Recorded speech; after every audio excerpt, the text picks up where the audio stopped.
Sorotan masyarakat adalah terkait dengan isu kereta cepat. Meskipun kedua belah pihak antara China dan Indonesia berkomitmen untuk menyelesaikan kereta cepat Jakarta-Bandung sesuai jadwal sebagai proyek unggulan, tapi Indonesia dikabarkan harus membayar biaya kelebihan pembangunan kereta cepat atau cost overrun bahkan hingga lebih dari 16,8 triliun. Seperti apa tanggapan Anda? Ya, jadi ini sifatnya masih dinegosiasikan ya antara kedua belah negara. Tapi memang cost overrun ini kan memang harus ditanggung sesuai dengan porsi ekuitas dari masing-masing perusahaan. Di mana konsorsium kita PSBI kan punya 60%, konsorsium Tiongkok punya 40%. Tapi yang on top dari itu sebenarnya Mbak kemarin yang kita juga diskusikan bagaimana kalau cost overrun ini juga dibiayai oleh pinjaman gitu ya. Apakah nanti pinjamannya bisa dari pinjaman konsorsium, artinya bersama-sama dengan konsorsium perbankan, atau seperti apa ini sedang didiskusikan. Targetnya memang September ini paling tidak kita bisa memfinalkan terkait dengan struktur pendapatan.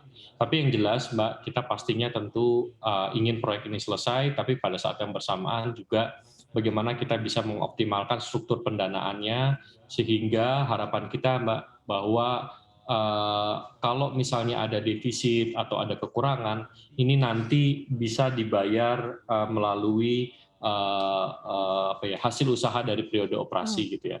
Jadi memang kan ini konsesinya 50 tahun, cukup panjang ya. Jadi mungkin ini yang kita lagi coba lihat strukturnya, bagaimana kita bisa mengoptimalkan hasil usaha dari periode operasi ini nanti juga untuk membayar tadi porsi cost overrun yang dibiayai melalui konsorsium Oke, perbankan. jadi Saya kira nanti kita bisa akan update lagi Mbak, karena kemarin juga salah satunya kita akan negosiasikan ini sampai ya mungkin finalnya nanti di akhir September. Oke, kami tunggu seperti apa update-nya terkait dengan struktur pendanaan Pak Seto. Tapi dari perhitungan atau pertimbangan, berapa sih Pak sebetulnya porsi pembengkakan biaya yang harus ditanggung oleh pihak Indonesia? Kalau secara hitung-hitungan bisnis, apakah memang Indonesia harus menanggung 100%?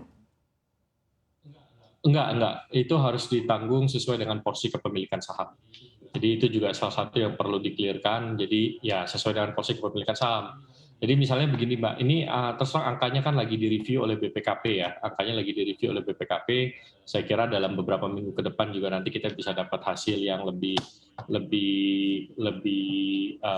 pasti ya. So far memang angkanya itu di 1,1 miliar dolar yang sudah direview sama BPKP, tapi ini sedang dimasukkan usulan tahap kedua karena ada faktor perubahan struktur perpajakan ya, kan ada PPN-nya naik dari 10 ke 11%, terus kemudian juga ada terkait dengan akuisisi lahan ya. Jadi ini lagi direview oleh BPKP, tapi dari nilai tersebut yang kita usulkan adalah 25% itu ditanggung porsi ekuitas.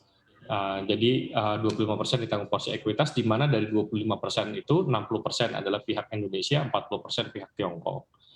Nah, jadi itu pertama yang kita usulkan ke mereka. Terus yang kedua, berarti 75%-nya ditanggung nanti oleh porsi konsorsium perbankan yang kita sedang negosiasikan sekarang. Jadi tidak benar kalau 100% itu harus ditanggung oleh Mhm. pemerintah Indonesia. Kita juga nggak maulah dan Oke, artinya sudah tidak dipastikan ada. ya Pak Seto bahwa komitmen kedua negara ini untuk menyelesaikan proyek mega deal ini sesuai dengan jadwal yang ditetapkan sebelumnya.